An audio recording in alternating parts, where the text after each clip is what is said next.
Bobby from Queer Eye. Just wanted to say good morning, hot living. Fantastic. So let's talk about saying we to what your current project is. Aren't you clever? Oh, thank you. I'm sure you haven't heard that yet today. Actually, you're my first, so Oh, you'll fantastic. always be my first with that. Everyone else will just be copying you from now on. Oh, well, that's good. I'm glad. I don't want to be redundant. So we you have these very cute little glass jars, and you're doing this project for Bastille Day. So maybe you can tell me a little bit about the project and then your hacks for creating a French themed soiree incorporating these little glass jars from Absolutely. It was great when We by Yoplait came to me for this, because of course we're all home way more than we'd like to be right now, and looking for something to do. So when they're like, hey, we have this really cool new product coming out with glass reusable jars, what can you do with them? So we came up with a really great idea to do little succulent planters, and then one of the rope hangers that you put it in. So it gives you something to do, something to reuse, and then something to keep. So it was a really fun little project that I was really excited to do with them. And it's not just me, but there actually is my hair is falling down. I've got my long quarantine hair that I'm not quite used to dealing with yet. That's amazing. It looks so good. It was great because they're like, we want you to do these We by Heritage Collection craft workshops. It's me and two other people. It's starting on Bastille Day, of course, fitting for a little French flair, as We by Yoplait likes to do. So yeah, it was just really fun because again, it gave me something to do, but then it also gives me something to keep. And it was kind of a perfect partnership because I love it when companies think about using reusable items, not using plastic that's going to end up in a landfill or have to be recycled. These can be used, you can use the little tops on them to do all kinds of things. So not just my craft, but also the other workshops are going to show us even more crafts that we can do as well. And I had some yogurt because I wanted to show everybody my favorite flavors, but then I went down to the refrigerator this morning and I realized, well, I guess they're all my husband's favorite flavor because he ate them all. He's at the gym and I texted him and I was like, where'd all the yogurt go? Like, I needed that today. And he's like, oh, I didn't know I ate it. God love him. Quarantine. Right? Well, maybe you could tell us like a little bit about how you are incorporating these beautiful heritage workshop glass jars into a French themed party, and maybe locationally how you would differ that, for the beach, for the countryside, for an apartment. I mean, for a French themed party, I would love to use these as little votives everywhere. And that's a great thing. You always, when you have the little votive candles, you go out and you buy the little plastics, but you don't need to now because these are actually perfect size for votives. And the candle light is going to give you a nice little, you can see the pretty little French design. There's 3 different designs that you can collect at the limited series. And that way the candle light is going to do a little reflective light on your table on each one. You can also use these at a beach party for candles as well, or on a table for a little salt pincher. I know that one of our workshops is going to teach you how to do that. So yeah, there's lots of great little ways you can use these, not just for what I've done, but for what we're going to be using in the other workshops as well. I also, the other day, was thinking to do a nice little grass cloth over the top to store herbs and stuff in when you're drying them. I think would be a really great idea because that way the air could flow through them. So yeah, there's so many cute little ideas that you can do with these. And again, I love that it's not something that's going to end up in the trash heap. What else might you do for a French themed party, though? In your opinion, what would you do to kind of make a beautiful blowout party with what you have, locationally? What I have. I personally don't have a lot of French themed. I'm a minimalist, which doesn't necessarily go along with a French themed party. But I would definitely use whatever I have with lots of blues, checker tablecloths. Actually, I always like decorating with food.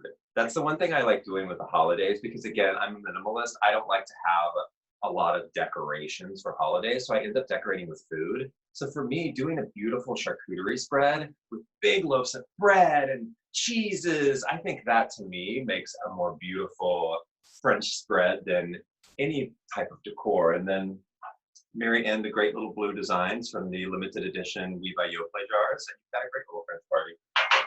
And everything you can eat, and again, you don't have to store it after. Perfect. Well, our homes are castles, obviously, and during quarantine, I feel like a lot of people are spending more time than they ever have at home. So inevitably, we're going to be looking at wanting to change things up and seeing things that are wrong. So if you had an unlimited budget, as our viewers and readers do, what would be a few things that you would suggest, and maybe a few either brands or items that you think would enhance or refresh a home?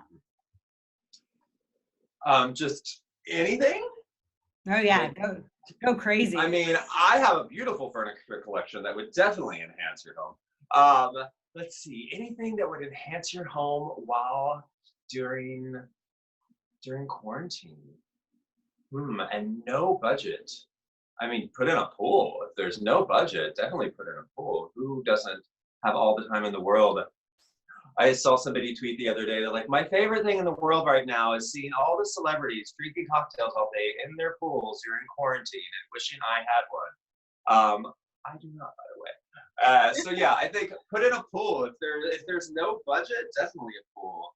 I also think like re-landscape your garden and your yard. Like that is my favorite place right now is my yard, just spending time outside. Not only just chilling in it in the evening with neighbors, you know, because we can't really have parties. We have nice social distancing across the yard parties. But also just because it's something that you get to use year round. I mean, especially if you live in California, not necessarily as much in New York. But it's something that you can use for years to come. Well, since we're going to go off of my slightly cheesy, how do you say we to life? How are you saying yes to life right now in this time period? Are there things that you haven't tried in the past, or, you know, everybody sort of is learning this new skill or feels like they have to change something right now? So have you felt that way? And if so, what have you done? You know, I'm saying we to life by kind of just embracing being home. You know, this is the first time in my entire adult life, this is the longest period of time I've ever been home and not on a plane and on the go.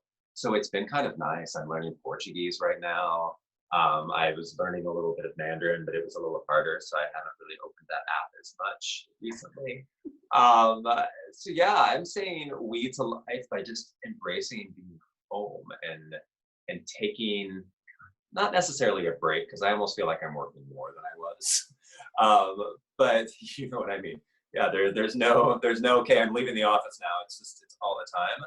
But just at first, I was kind of getting stir crazy. You know, we were quarantined in Austin because we were filming season 6 there when all this happened, and I was getting a bit stir crazy. But I finally made myself just kind of embrace it, and now I love it. Now I'm like, I could do this for a while.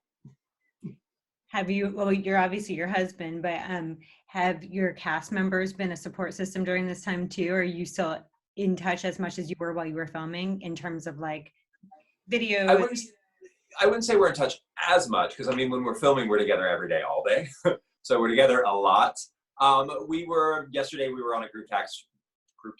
Ooh, my country's falling out. A group text for hours. So I would say a few times a week at least still. Yeah, not as much as when we're filming because again when we're filming we're together all day every day. But yeah, we still keep in touch quite a bit during the week. That's great. That's great. And what I guess what does the rest of your year sort of look like as much as you can tell at the moment? Because things are so changing. I have no idea.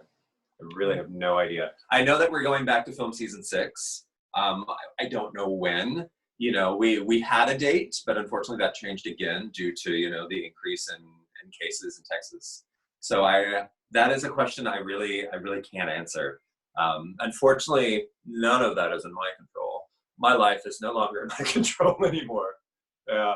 And that's not a bad thing. It's just, you know, when it comes to scheduling, filming a show in the middle of a pandemic, it's always up in the air, you know, and we have to be mindful.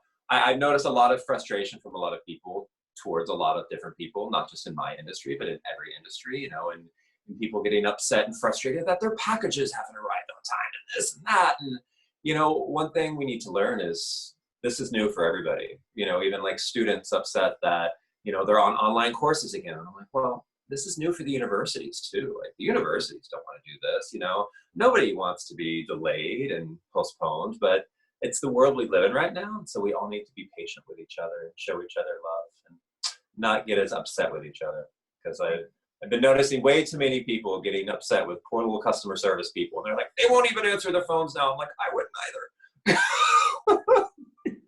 You know, so we all need a little patience and love. Everyone's life is a bit up in the air right now. But if we all just come together and show each other love and acceptance, we'll all get through it way easier than if we're all frustrated and annoyed at each other all the time.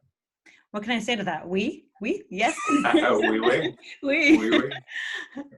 So are there maybe any collaborations in your future that you've thought about or wanting to do when the time is right and when things are, you have the ability to do so again, I guess? Yeah, I have a lot of great new home stuff that will be coming out. Some of it was supposed to come out this fall. It's probably going to be like delayed now until spring. But yeah, we have a lot of great new home collections.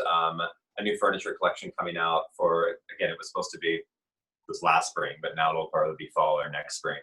Just updating and refreshing the line that I already have. Are you going to be doing more of these heritage workshops? I hope so. This has been fun. Yeah, maybe I'll do my own designs on the jars next time. Amazing. And then I've got 2 more questions for you since I think you have to go fairly soon. The first one is, how do you create the je ne sais quoi in your own life, particularly at this time? We've been having a lot of dinner parties, and I'm using the word party very loosely, not a party. It's just we have a couple of core friends. My trainer, him and his wife are really good friends of ours, and they were quarantined with me when we were in Austin because he also trains Anthony, so he travels with us when we're filming. And so we've been quarantined together and trust each other, and so we have our little dinner parties, and that's how I've been doing it. I've been spending time with the people I love the most, you know, spending a lot of time with my husband. Wonderful. And the last question is, what to you is the greatest luxury in life? The greatest luxury in life, love. I know that sounds cheesy, but it really is. You know, I was watching a show last night, and long story short, it's about these kids that were being trained to be military assets, and they were taken as babies. And I was like, God, they've never known love. Like that was the one thing these poor people were missing. They had never had family. They had never known love, and it made me sad. So yes, I think the greatest luxury in life is love. Fantastic. I agree. Thank you so much for your time and whole project you're doing. I love it. Awesome. Thank you. Be sure to check out all the details and the heritage workshops, both on my Instagram @Bobby and then also @WeBuyYoPlay.